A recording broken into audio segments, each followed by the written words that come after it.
Hola, bienvenidos a esta nueva edición del podcast Chicken con Papas. Hoy estamos presentes su servidora, Paola Blanco Olvera, Carlos Enrique Valencia Suárez, Martín Calipa García, Uriel Castillo Martínez.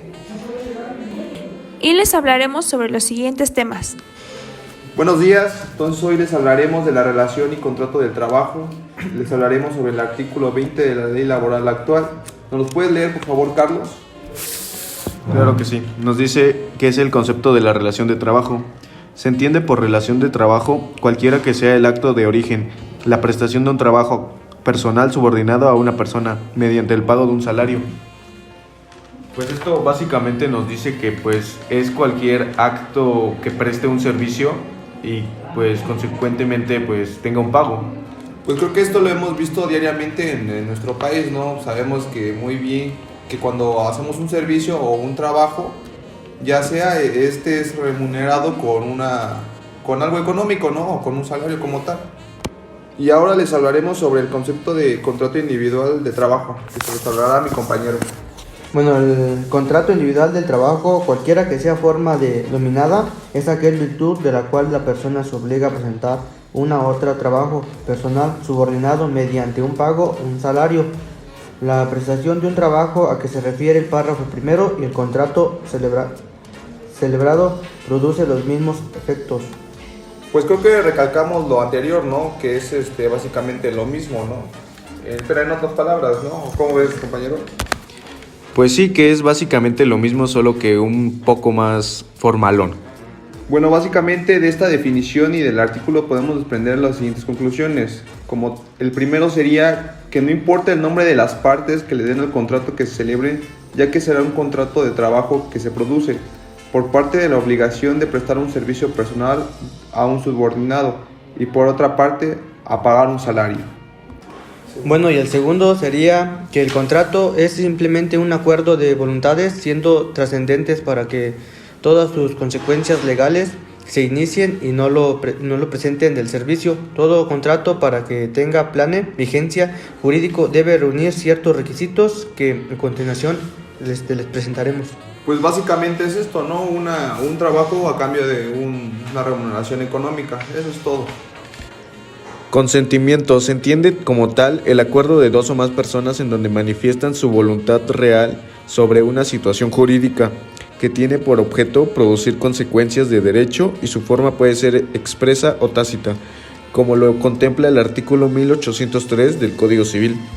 De igual manera, también en la Ley Federal del Trabajo nos señala que el consentimiento puede producirse de manera expresa y formal, otorgando el escrito o documento a que se refiere el artículo 25 de dicha ley, o bien en forma tácita a través de la presentación de servicios y el pago de salario. Aquí también resulta aplicable lo dispuesto en el artículo 21 de la cita legislación al establecer que la presunción de la existencia del contrato y de la relación de trabajo entre la que se presta el servicio del personal y subordinado y el que lo recibe. Y ahora nos van a dar un poco de lectura del artículo 21. Presunción a la existencia del contrato y la relación del trabajo. Artículo 21. Se presume la existencia del contrato y la relación del trabajo entre el que presenta un trabajo personal y el que lo recibe. Ahora, dando lectura al artículo 25, nos habla de los contenidos de los contratos de trabajo.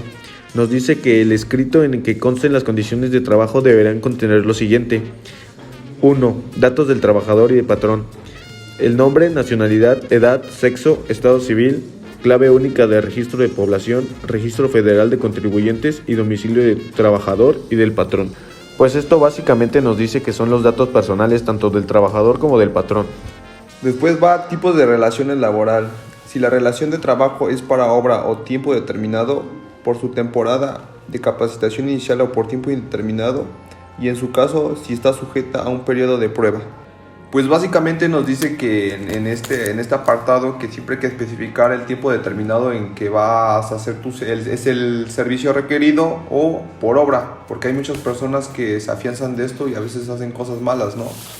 Pues sí, uno de los casos más típicos o conocidos serían pues lo de los albañiles, ¿no? Que pues hacen un contrato entre comillas por tiempo indeterminado y pues básicamente lo que hacen es ir y pues no hacer nada.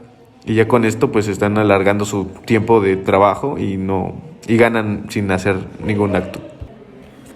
Fracción tercero, el servicio o servicios que deban presentarse los que determinarán con mayor precisión posible. Creo que hemos visto este caso que en diferentes trabajos, ¿no? Que hay que especificar muy bien las labores que deben de determinar cada cierto trabajador, ¿o no? Pues sí, un ejemplo claro serían con los intendentes en cualquier tipo de empresa. O sea, debes especificar todas las acciones que ellos pueden llegar a hacer, ya sea desde trapear pisos, barrer, recoger basura, etc. El cuarto, la indicación del lugar de trabajo. Nos dice el lugar o los lugares donde deba prestarse el trabajo. Bueno, creo que no hay mucho problema en esto. Después vamos con la quinta, que es la duración de la jornada del trabajo, que básicamente la duración de la jornada. Y nos vamos al artículo 61, que es la duración de la jornada de trabajo, y nos dice que la duración máxima de la jornada será de 8 horas la de diurna y 7 horas la nocturna y 7 horas y media la mixta. Pues básicamente esto lo habíamos visto en el podcast anterior, que nos dice que estas son las jornadas establecidas que tiene nuestra ley de trabajo, y en la cual está determinada en 3 etapas, ¿no? La diurna, la nocturna y la mixta. Forma y monto del salario. Sexto, la forma y el monto del salario. Artículo 98. Los trabajadores dispondrán libremente a sus salarios en cualquier disposición y mediante la desvirtúe en este derecho será nula. Pago de salario. Artículo 100. El salario se pagará directamente al trabajador, solo en casos en que esté imposibilitado para efectuar personalmente el cobro. El pago se hará en las personas que designen como apoderado mediante carta poder suscritas por 2 testigos. El séptimo nos habla del día y el lugar del pago. Este nos enlaza con el artículo 101, que habla del pago del salario de moneda de curso legal. Nos dice, el salario en efectivo deberá pagarse precisamente en moneda de curso legal, no siendo permitido hacerlo en mercancías, vales, fichas o cualquier otro signo representativo con el que se pretenda sustituir a la moneda. Uno de estos casos sería como cuando en las maquilas no les quieren pagar, en moneda les dan pacas de ropa, ¿no? Sí, porque sí he escuchado sobre eso. También he escuchado un caso sobre las gasolinerías que pagan en efectivo, pero también te dan vales básicamente de despensa, ¿no? O de otros tipos de vales. De gasolina. Ajá, de gasolina, pero esto es un complemento a su pago normal, a lo que ellos ya elaboraron o sus jornadas como tal. O sea que sí es como un complemento que les dan extra, pero ya es un complemento, no entraría entre el salario. También nos habla de otros medios de pago del salario. Previo al consentimiento del trabajador, el pago del salario podrá efectuarse por medio de depósitos en una cuenta bancaria, tarjeta de débito, transferencia o cualquier otro método electrónico. Los gastos o costos que se originen en estos medios alternativos de pago serán cubiertos por el patrón. Pues básicamente nos habla de que, pues para no recibir el pago en especie, o sea en dinero físico, pues pueden realizar alguna transacción bancaria, y que el costo alguno de estos, pues el patrón sería el encargado de pagarlo. Pues creo que hemos visto que esta forma de pago es de otra transferencia, pues creo que es ya más común, ¿no? En estas épocas, pues ya casi la más accesible. Sí, porque ya básicamente el pago en efectivo o a granel, como lo llamaban antes, pues ya no lo hemos visto como tal, ¿no? Ahora tenemos la información detallada de los conceptos y las deducciones de pago. En todos los casos, el trabajador deberá tener acceso a la información detallada de los conceptos y deducciones de pago. Los recibos de pago deberán entregarse al trabajador en forma impresa o por cualquier otro medio, sin prejuicio de que el patrón lo deba entregar en documento impreso cuando el trabajador así lo requiera. Pues básicamente nos dice que los recibos pues deben ser como que una forma de evidencia de que se realizó el pago, para cuando el trabajador lo requiera pues tenerlo ahí. Creo que también lo puedes mandar por correo, y básicamente es también para los, ¿cómo se llama? Para los créditos, ¿no? Que hemos visto muchas de las veces que cuando te quieres presentar un crédito, o quieres un crédito, mejor dicho, tienes que presentar un comprobante de tus ingresos, ¿no? O de cuál es tu salario, y es ahí donde entran este tipo de papeleo. Y ahora tenemos la opción de sustituir los recibos impresos por los recibos de CFDI. Los recibos impresos deberán contener firma autógrafa del trabajador para su validez. Los recibos de pago contenidos en comprobantes fiscales digitales por Internet, o sea el CFDI, pueden sustituir a los recibos impresos. En contenido con un CFDI habrá pruebas si verifican el portal de Internet del Servicio de Administración Tributaria, o sea el SAT. En caso de que de ser validado, se estará en lo dispuesto de la fracción primera del artículo 836D de esta ley. Pues esto básicamente nos habla de lo que son las facturas electrónicas. Bueno, las facturas sirven como tal en los trabajos, ¿no? Que hemos visto que cuando la empresa no tiene el acceso a diferentes cosas, tú puedes facturar en diferentes partes y la empresa como tal te devuelve tu dinero íntegro, ¿no? El artículo 25 también nos habla de los términos de la capacitación y el adiestramiento, que sería la fracción 7.8. La indicación de que el trabajador será capacitado o adiestrado en los términos de los planes y programas establecidos o que se establezcan en la empresa conforme lo dispuesto en esta ley. En otras condiciones nos dice que la 9, que otras condiciones de trabajo tales como los días de descanso y vacaciones y además que convengan el trabajador y el patrón. 10. La designación beneficios a los que refieren el artículo 501 de esta ley para el pago de los salarios y prestaciones devengadas y cobradas a la muerte de los trabajadores a los que se generen su fallecimiento o desaparición derivada de un acto delictual. Nos dice que en el 501 dice el beneficiario del trabajador fallecido o desaparecido a causa de un riesgo de trabajo tendrá derecho a recibir indemnización en los casos de muerte o desaparición derivada a un acto de delincuencia. Poder Judicial de la Federación. Despido injustificado.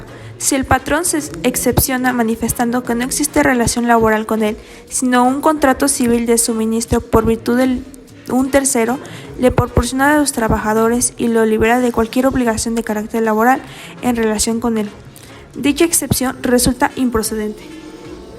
Esto quiere decir que por alguna razón el trabajador es despedido, el patrón deberá de tener alguna justificación real, ya que de no ser así es inapropiado y puede ser demandado. Al igual manera, conforme el artículo 30 de la ley en mención, el trabajo no es el artículo del comercio, que por otra parte el número 16 citada de la legislación establece que la empresa, para efectos de las normas de trabajo, es una unidad económica de producción o distribución de bienes o servicios. En este contexto, cuando una empresa interviene como proveedora de la fuerza del trabajo y otra aporta el capital, lográndose que ambas, el bien o el servicio producido, cumplen con el objeto social de la unidad económica a que se refiere el ordinal 16 en mención. De ahí que efectos de esta manera constituyen una empresa y por ende son responsables de la relación laboral para con el trabajador. Ok, el artículo 30 nos habla de las disposiciones aplicables en la prestación de servicios en lugar distinto a la residencia de trabajo. Nos dice que la prestación de servicios dentro de la República, pero en lugar diverso de la residencia habitual del trabajador y a distancia mayor de 100 kilómetros, se regirá por las disposiciones contenidas en el artículo 28, fracción 1, en lo que sean aplicables. Ok, el artículo 28 nos habla de las normas a observar en la prestación de servicios subordinados fuera de la República Mexicana, y la fracción 1 nos dice: las condiciones de trabajo se harán constar por el escrito y contendrán además las estipulaciones en el artículo 25 de esta ley, que serían las siguientes. A. Indicar que los gastos de repatriación quedan a cargo del empresario contratante. B. Las condiciones de vivienda decorosa e higiénica que disfruta el trabajador mediante el arrendamiento o cualquier otra forma. C. La forma y condiciones de las que se le otorgará al trabajador y de su familia, en su caso, la atención médica correspondiente. Y D. Los mecanismos para informar al trabajador acerca de las autoridades consulares y diplomáticas mexicanas a las que podrá acudir en el extranjero y de las autoridades competentes del país a donde se prestarán los servicios cuando el trabajador se considere que sus derechos han sido menoscabados, a fin de ejercer la acción legal conducente. Para entender mejor estos artículos debemos de saber qué es una empresa en el derecho laboral. La empresa es una unidad económica que satisface bienes y servicios. Por medio de la Ley Federal del Trabajo, en el artículo 16 define que la empresa como unidad económica de producción de bienes o servicios. En otras palabras, es la organización total del trabajo y capital bajo una sola dirección. La empresa es un lugar donde se dan las relaciones jurídicas entre patrón y trabajador, generando derechos y obligaciones para ambos. Podemos afirmar que la empresa es una unidad económica en total.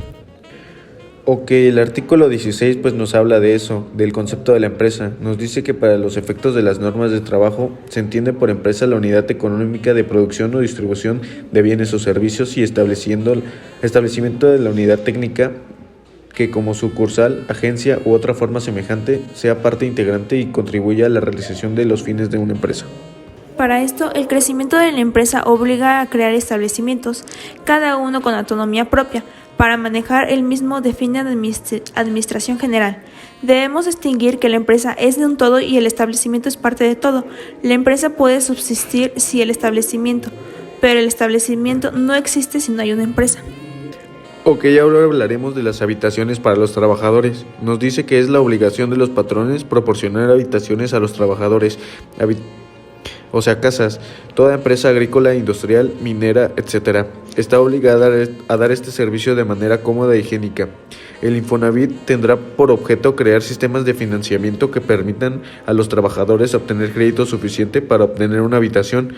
Por lo tanto, sus recursos serán administrados por un organismo integrado en forma tripartita por representantes del gobierno federal, trabajadores y patrones. Por lo tanto, también habrán obligaciones y prohibiciones para los trabajadores para tener sus habitaciones, como lo son pagar las rentas, cuidar de las habitaciones como si fueran propias, no usar las habitaciones para fines distintos al capítulo y subarrendar las habitaciones. Tocando el tema de la forma tripartita, pues esta forma está especificada en partes proporcionales entre el pago del patrón, pago del gobierno y el pago de tu salario. Lo siguiente que hablaremos es de la capacitación y adiestramiento de los trabajadores. Según el artículo 153, todo trabajador tiene el derecho que su patrón le proporcione la capacidad y adiestramiento en su trabajo, que le permita elevar su nivel de vida y productividad, conforme a los planes y programas formularios de acuerdo común. Por esto, el patrón y el sindicato o sus trabajadores y aprobados por la Secretaría del Trabajo y Previsión Social. Para esto, cada empleado debe de recibir la capacitación especializada para el trabajo que sea seleccionado para él, con el fin de evitar algún accidente o catástrofe. Un tema importante también serían los derechos de preferencia, antigüedad y el ascenso. Nos dice que los patrones estarán obligados a preferir en igualdad de circunstancias a los trabajadores mexicanos respecto de quienes no lo sean, o sea, pues tener preferencia de los trabajadores nacionales a los extranjeros. Nos dice que le hayan servido satisfactoriamente por un mayor tiempo, a quienes no han tenido ninguna otra fuente de ingresos económicos, tengan a su cargo una familia y a los sindicalizados respecto a de quienes no lo estén. Pues aquí nos da a entender que hay preferencias de unos trabajadores sobre otros. Si existe un contrato colectivo y este contiene cláusula de admisión, la preferencia para ocupar las vacantes o puestos de nueva creación se regirá por lo que disponga el contrato colectivo y el estatuto sindical. El capítulo 4 de la Ley Federal de Trabajo nos habla de esto mismo, y el artículo 154 nos habla que son los derechos de la preferencia. Nos dice también que serán preferidos quienes hayan terminado educación básica obligatoria, a los capacitados respecto de los que no lo estén y a los que tengan mayor aptitud y conocimientos para realizar un trabajo, sindicalizados y etc. El artículo 155 nos habla de los puestos vacantes. Los trabajadores que se encuentren en los casos del artículo anterior y que aspiren a un puesto vacante o de nueva creación deberán presentar una solicitud a la empresa o establecimiento indicando su domicilio, nacionalidad, si tienen un cargo, una familia y quienes dependen económicamente de ellos, si prestaron un servicio con anterioridad y por qué tiempo, la naturaleza del trabajo que desempeñaron y la denominación del sindicato al que pertenezcan, a fin de que sean llamados a ocurrir alguna vacante o crearse algún nuevo puesto, o presentarse a la empresa o establecimiento al momento de ocurrir la vacante o de crearse el puesto, comprobando la causa de que funden su solicitud. El siguiente es el artículo 163, que nos dice la distribución de los derechos al nombre y a la propiedad y explotación de las inversiones realizadas en la empresa. Se regirán por normas siguientes. 1. El inventor tendrá derecho que su nombre figure como autor de la invención. 2. Cuando el trabajador se dedique a trabajos de investigación o de perfeccionamiento de los procedimientos utilizados en la empresa por cuenta de esta, la propiedad de la invención y el derecho de explotación de la patente corresponderá al patrón. El inventor, independientemente del salario que hubiese percibido, tendrá derecho a una compensación complementaria, que se fijará por convenio de las partes o por junta de conciliación y arbitraje, cuando la importancia de la invención y los beneficios que pueda reportar el patrón no guarden proporción con el salario percibido por el inventor. 3. En cualquier otro caso, la propiedad de la invención corresponderá a la persona o personas que la realizaron, pero el patrón tendrá un derecho preferente en igualdad de circunstancias y el uso excesivo o la adquisición de la invención y de las correspondientes que nacen con motivo de la patentes. relación contranatural, pero mantienen la vigente, lo que provoca que sigan sufriendo efecto determinadas consecuencias secundarias. En caso de suspensión laboral por pandemia, los trabajadores están protegidos. Se pide a los trabajadores que no caigan en pánico y no opten por asustarse de sus trabajos por decisión propia, como ha ocurrido en otras partes del mundo en materia de contingencia sanitaria. La posible suspensión en actividades laborales en México pone en duda varios escenarios, entre los que se encuentra la situación que vivirán los empleados de las empresas en relación al pago de sus servicios, en caso de que esas tuvieran que hacer paro paulatino o total de actividades. Lo primordial a tomar en cuenta en esos casos es la confirmación de la contingencia por parte de las autoridades sanitarias correspondientes, y una vez que ésta se declare, saber qué es causa de suspensión en las actividades del trabajo. En relación a los salarios de los trabajadores, Conciliación y Arbitraje señala que una vez que se declara la contingencia por parte de las autoridades sanitarias, no se requiere de ninguna declaración por parte de las autoridades laborales para decretar suspensión de las labores. En ese sentido, el patrón tampoco necesita de autorización alguna para suspender las labores de parte de las autoridades laborales. Ello de conformidad a la interpretación de los artículos 42, 427 fracción cuarta y 429 de la Ley Federal del Trabajo.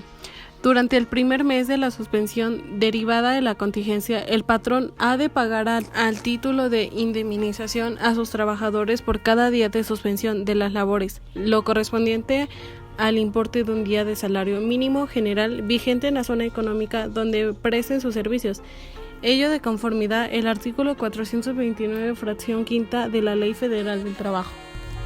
Otro punto importante a señalar por parte de Conciliación y Arbitraje es que ningún empleado puede perder su empleo por la contingencia sanitaria, a razón de que éste se encontraría suspendido por la declaración de la contingencia sanitaria.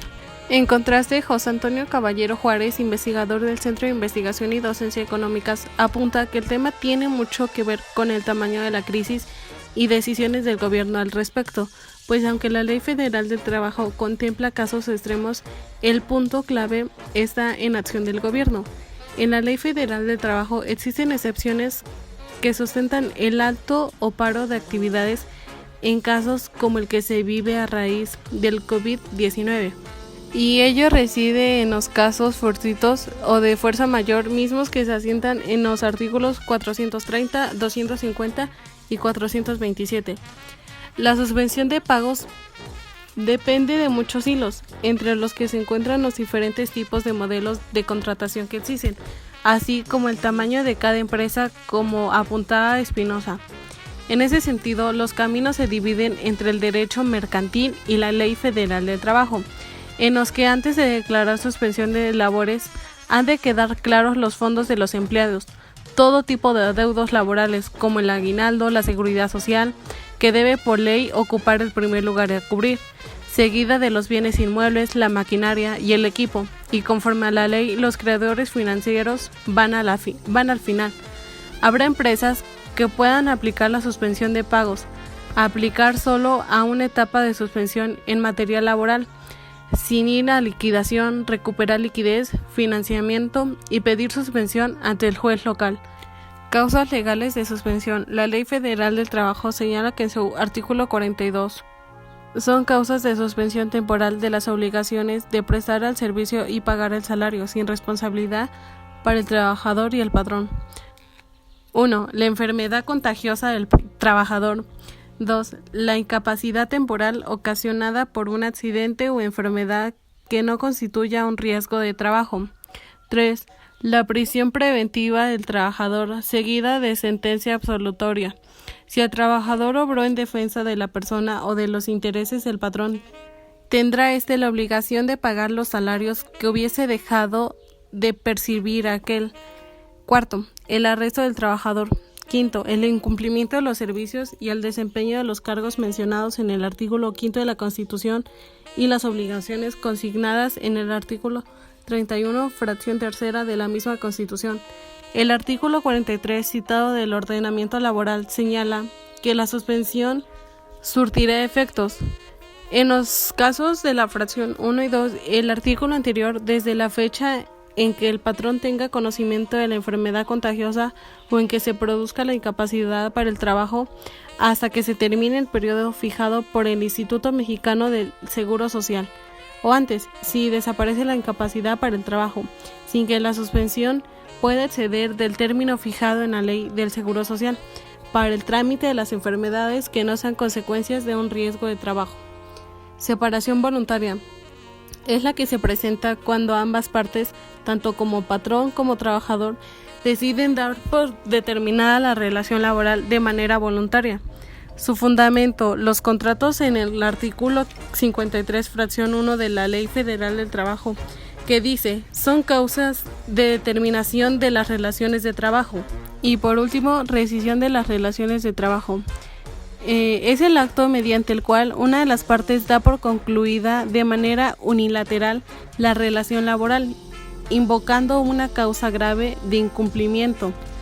Por otra parte, eso significa que cuando alguna de las partes que conforman la relación laboral incumple con alguna o algunas de las obligaciones consignadas en la ley, a partir de ese momento nace el derecho de la parte afectada para rescindirle la relación laboral a la infractora sin ninguna responsabilidad.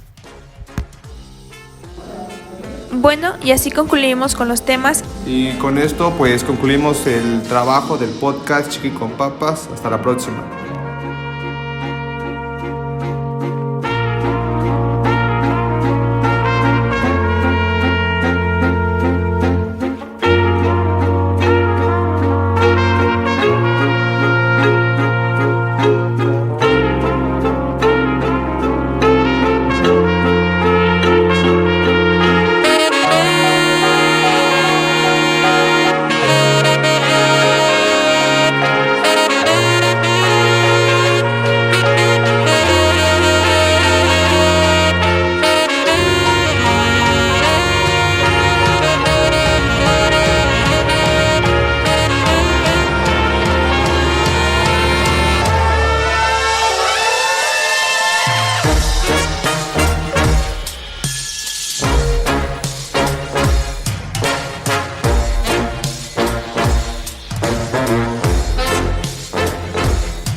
Thank you.